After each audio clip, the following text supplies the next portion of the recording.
У России огромный интеллектуальный потенциал, который ищет способы самореализации в условиях рынка. Во-первых, это студенческая среда. Студенты уже сегодня, студенты вторых, третьих курсов, они мечтают открыть собственный бизнес и вплотную заняться практикой по своей специализации, по своему профессиональному профилю. Во-вторых, это начинающие изобретатели, это ученые, которые действительно готовы вложить свои знания для того, чтобы и идеи, для того, чтобы через некоторое время увидеть это в реальных проектах. В-третьих, это предприниматели, которые готовы вложить свои силы и душу в те инновационные проекты, которые они курируют. И именно этим людям адресованы основные бизнес-программы бизнес-инкубаторства.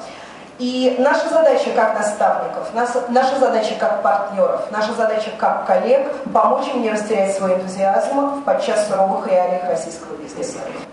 Сегодняшний форум – это тоже стартап, который успешно преодолел первую, так называемую, как говорят, посевную стадию и воплотился в настоящий, действующий, а самое главное, живой проект. В рамках форума состоится очередное вручение премии в области бизнес-инкубаторства и инновационного предпринимательства «Молодые львы», в рамках которой мы вместе с коллегами-экспертами из США отметим лучшие российские бизнес-инкубаторы и проекты. И в последний день форума мы организовали посещение бизнес-инкубатора Зеленограда, победителя премии «Молодые львы» 2011 года. Мне также хотелось бы поблагодарить всех наших спонсоров, всех наших партнеров за оказанную поддержку и высказать надежду на дальнейшее плодотворное сотрудничество. В эти 3 дня нас ждет очень насыщенная программа, и хочется пожелать всем участникам форума настойчивости, веры, успехов в реализации своих проектов. Удачи! Анатолий Торкунов, ректор МГИМО, академик Российской академии наук. Инновационные идеи в бизнесе сегодня не знают границы.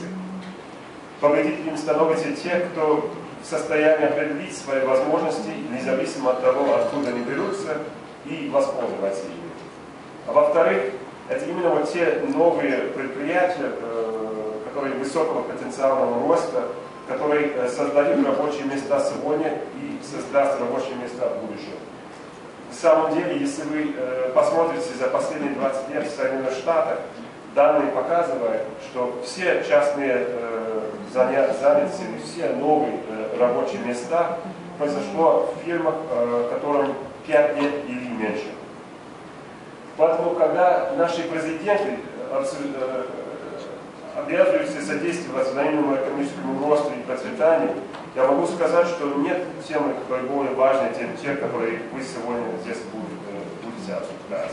В мировых рейтингах, во всех исследованиях, которые существуют в мире, и Россия, и Москва пока далеко не на первых позициях. Наша задача сделать так, чтобы все-таки мы двигались вверх, улучшали наши все вот эти показатели и максимально использовали вот самый потенциал.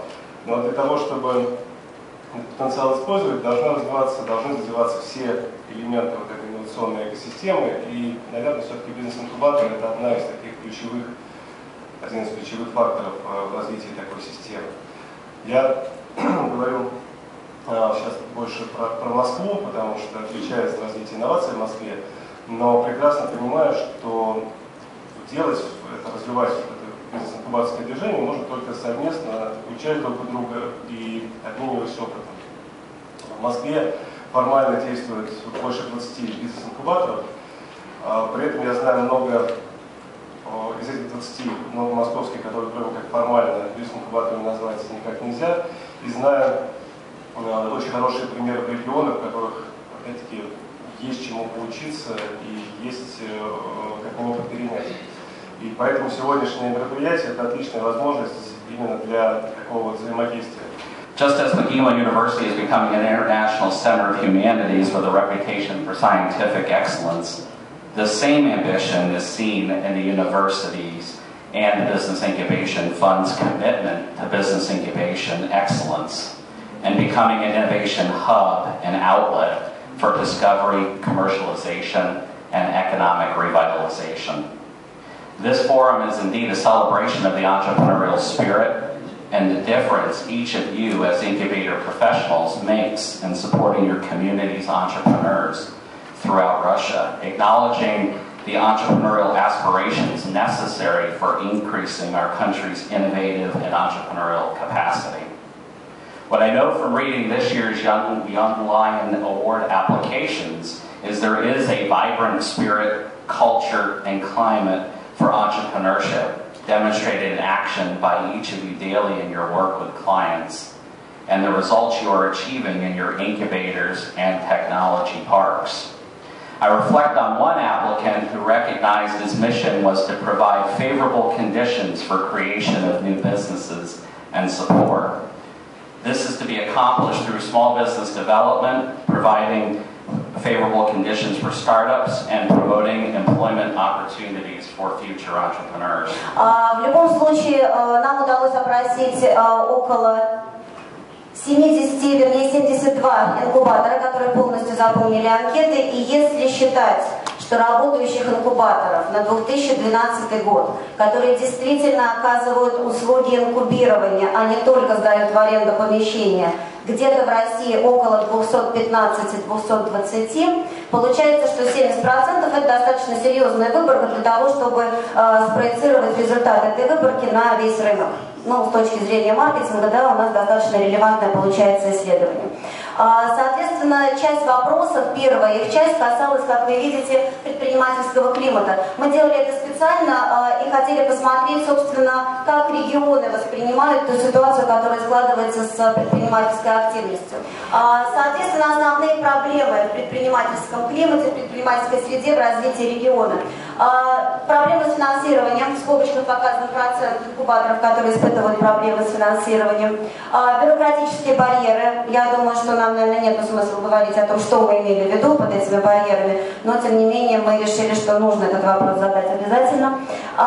Посмотрите, 27% это такой серьезный показатель, который говорит о том, что действительно отсутствие квалификационных кадров, квалифицированных кадров, извините, грамотных специалистов, это очень большая проблема для инкубаторов. Откуда их брать непонятно, кого приглашать, поэтому дальше там будет информация, что очень многие инкубаторы находятся на аутсорсе, приглашают менторов, дополнительных экспертов, специалистов, которые помогают и управлять инкубатором в том числе. Ну, соответственно, дорогая аренда идет. Проблема с коммерциализацией технологий в регионе как таковая, которая существует, очень сложно коммерциализировать, сложно выйти на продажи, но мне кажется, эта проблема, особенно для такого технологических проектов, действительно такая серьезная, мировая. Ну и вот некоторые инкубаторы, вернее 15% инкубаторов заявили, что отсутствуют в регионе технологические лаборатории, где можно было бы заниматься прототипированием, созданием опытных образцов, продукции, да, и давать возможность малому бизнесу, собственно, представлять эти продукты. Okay, so what we're going to talk about today, the first thing is we will review client intake, and there's a number of different things related to client intake and some tools. Some of these I may have shared with you in other presentations, but just as a review, some things you might be able to use to analyze the people that you're bringing through the door, to make sure. And you know, one of the things that yesterday that I think was stressed by Carl on the last session was that the business idea is really important, but the actual person, the entrepreneur themselves, is probably more important. And I know lots of incubators will say, if the idea is okay, if it's decent, but the entrepreneur is really strong and a really good entrepreneur, we'll take them because we think we can work with these people. And then we're going to talk about two issues of coaching and training.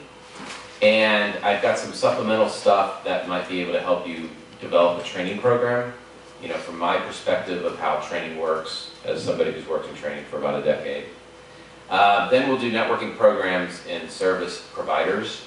And networking programs are the things that you do to help encourage entrepreneurs to work with each other, and the things that you do to bring in a general sense, exposure to the business community in your town in Saratov or Moscow or Petrozavodsk or Murmansk, and helping clients meet other people. There's a phrase in business I've always loved: nothing ever happens until somebody says yes. Do you know that phrase?